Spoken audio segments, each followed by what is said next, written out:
Welcome back to the IBFP. Here's your host, Boxing Nuke. Welcome back, fight fans. Welcome back. Let's just dig right into it. Terence Crawford and Amir Khan looks to be engaging for a big mega fight in March. Basically, there's been a $5 million offer to Amir Khan. There's speculation from many news outlets. I'm sure everyone has heard this by now.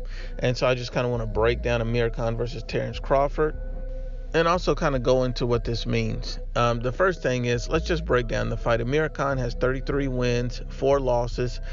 He has 20 knockouts, and he's been stopped 3 times. In his 3 stoppages, if you look at Amir Khan's record, he's been stopped by Breeders' Prescott in the first round. That was in 2008. Outside of that, his other loss was a split decision loss in 2011 to Lamont Peterson, but he didn't get stopped. Danny Garcia stopped him in 2012 in the 4th round, and then Saul Canelo Alvarez stopped him in 2016 in the 6th round. And Amir Khan's a very good boxer. He stands at 5'8.5" with a 71-inch reach. He's 31 years old. I think Amir Khan has elite level boxing skills. He can outbox legitimately anyone. That's how good of a boxer Amir Khan is. He's an elite level boxer. Terence Crawford obviously is 34-0 with 25 knockouts. Basically, he's 31 years old. He's 5'8" with a 74-inch reach. And so as far as the reach advantage has to go to Terence Crawford, and the height advantage has to go to Amir Khan by just half an inch. And basically the way I see this fight playing out ultimately is Terence Crawford doing the same thing or similar to what Saul Canelo Alvarez did. Maybe give up a round or 2 early because Amir Khan is a damn good boxer. Maybe not, but I don't think Terence Crawford will press the action too early looking for a knockout. Everyone knows Amir Khan has a paper chin. And so basically I think Terence Crawford would do what Saul Canelo Alvarez did. Go to the body early, and basically fake to the body and go back to the head and stop Amir Khan. I think that he'll stop Amir Khan within about 4 or 5 rounds. I think he'll do it impressively.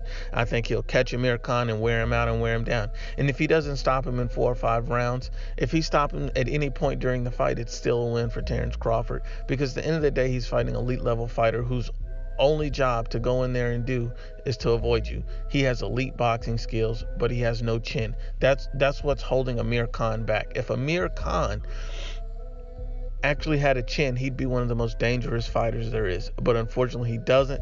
A lot of people are criticizing Amir Khan for looking at Terence Crawford over the Kell Brook fight, saying he's ducking, it's not a good look, and so on and so on. I have to give Amir Khan his credit. He has big balls. Amir Khan has basically fought Saul Canelo Alvarez when everyone told him he was crazy. Now he's stepping up to arguably the number 1 pound-for-pound fighter in the world, looking for a title shot and a big payday. What is not to like about this? When you see that everybody in the PBC is ducking Terence Crawford, and he's stepping up to fight him, that puts to shame Keith Thurman, Errol Spence. That puts to shame Sean Porter and everybody that criticized Terence Crawford for Luis Collazo, and people that might not even like this fight. At the end of the day, we're not biased new media, so we have to be 100% honest. The reason why biased new media is not coming out saying, this is a good fight, and it arguably could be on pay-per-view. The reason why they're not all for this fight is because they don't want any fights that Terence Crawford is involved in to be a high level of big fight, period. Is because they're PBC fanboys. And we don't fanboy for any network or promotional company. We like all boxing. We like all promoters. We like everything. We're purists in the sport of boxing. And so if we're going to give it to you unbiased, real, and raw, we have to be upfront. This pay-per-view with Terence Crawford and Amir Khan, should this come to pass, is no worse than Manny Pacquiao and Adrian Broner. Now, everybody feels like Terence Crawford will stop Amir Khan, but I think everybody pretty much knows Manny Pacquiao will stop Adrian Broner. So, but yet that's still pay-per-view. If you also look at it, Deontay Wilder versus Tyson Fury, everybody thought that was going to be a slaughter. I tried to tell everyone that was going to be a great fight, and Tyson Fury will teach Deontay Wilder a boxing lesson, and that's exactly what happened. But unfortunately, that had no reason to be pay-per-view either, but I can justify it at this point because it's turned out to be such a great fight. But the reason why I initially felt like it should not have been a pay-per-view is because it's not the fans' fault that Deontay Wilder has done nothing with his career in 40 fights. And so we shouldn't have to pay for a pay-per-view to see him finally step up. You have to look at the logic in between these types of things.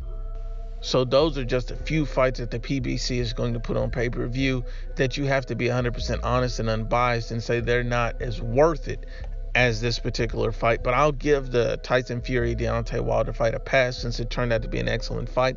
But the Manny Pacquiao Adrian Broner, it's going to be equivalent to this. I think Terence Crawford, all his detractors and haters cannot hate on him at this point because he's taking the best level opposition he can. And there was a quote from Keith Thurman earlier in the year, basically at a press conference, stating that Terence Crawford has never fought someone that's on Amir Khan's level or with Amir Khan's skill set. And basically to dig into that is, what happens when Terence Crawford beats Amir Khan?